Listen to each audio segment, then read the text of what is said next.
Hello everybody, back here again for our vlog a day, and today is Wednesday the 25th, and today was a stunningly beautiful day today. Nice and warm, kind of a little chilly in the overnight, but warmed up beautifully again. Decided to get out here, had a handful of things to get done today. Was in the process of getting some of them done when I heard like noise at the front door, scratching, all that kind of junk, and I was almost certain instantly, my gut told me that it was Rosie, the neighbor's dog that gets out all the time. And I was like, just ignore it, it's not my problem. I've picked the dog up too many times, I've taken it back to them, and they don't seem to do anything about it. They won't buy a harness, they won't do shit to keep their dog safe, they won't fix their fence, none of that kind of stuff. So I had decided I was going to just let the dog run around until they basically got home, found their own dog. So I've been out looking for the dog before, and the dogs got loose, everything else, I was done. Heard some more noise a few minutes later, and she had broke into my house again. When my windows are open, she rips through the screen. This is the second time now she's tore up the screens and entered into my house. She broke her remote this time. Luckily the remote is one we don't use, so it's not a big deal, but it's still just annoyance of hell. All they have to do, I've offered all that actually wood back there in that trailer there, I brought back for him to offer to help him rebuild his fence. I got a bunch of wood actually right down here that I've actually de-nailed and all that stuff to help him rebuild his fence. He won't do it, he won't put the fence back up. Yeah, I'm done with it. So the dog's in my house now. I went ahead, I was able to get a harness on her, which I put on my own brand new harness, never been used yet. I bought it for other dogs that I watch that I can use when they come over.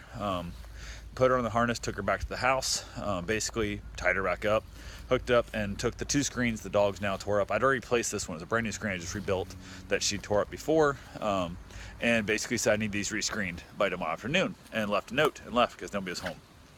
I went ahead about my day, continued on anything else, decided to mow the yard and stuff. Normally I mow their yard also as a nice gesture, as a friendly neighbor.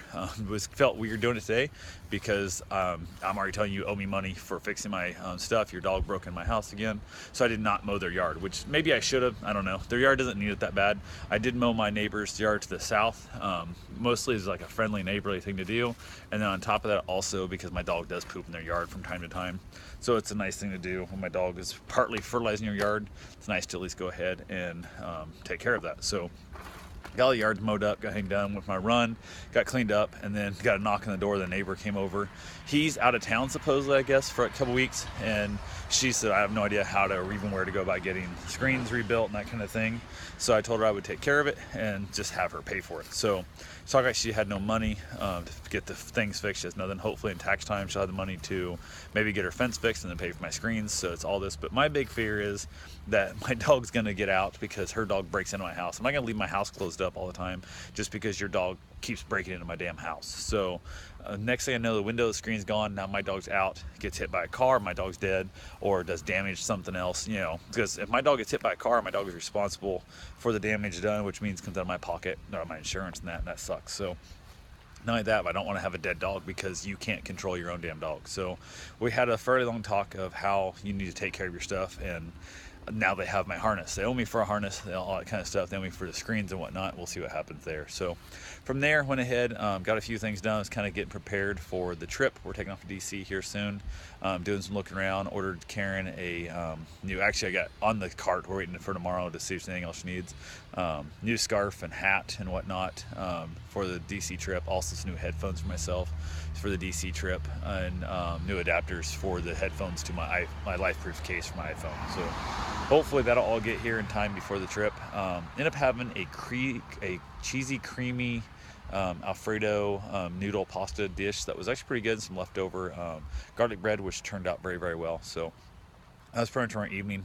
Spent a lot of time just kind of chilling out, watched a little bit of Netflix, and basically Karen was nice enough to give me a back rub. My back's all dicked up from those falls out there running the other day. My back is super tight and super sore, and I noticed how bad it was, like even just standing around talking to my neighbor, and then also even just like pushing the lawnmower around and stuff. It was definitely one of those things that I can tell it's out quite a bit. So other than that, that's all I got for now. I will talk to you guys tomorrow. Have yourself a safe, wonderful day. Thanks for watching.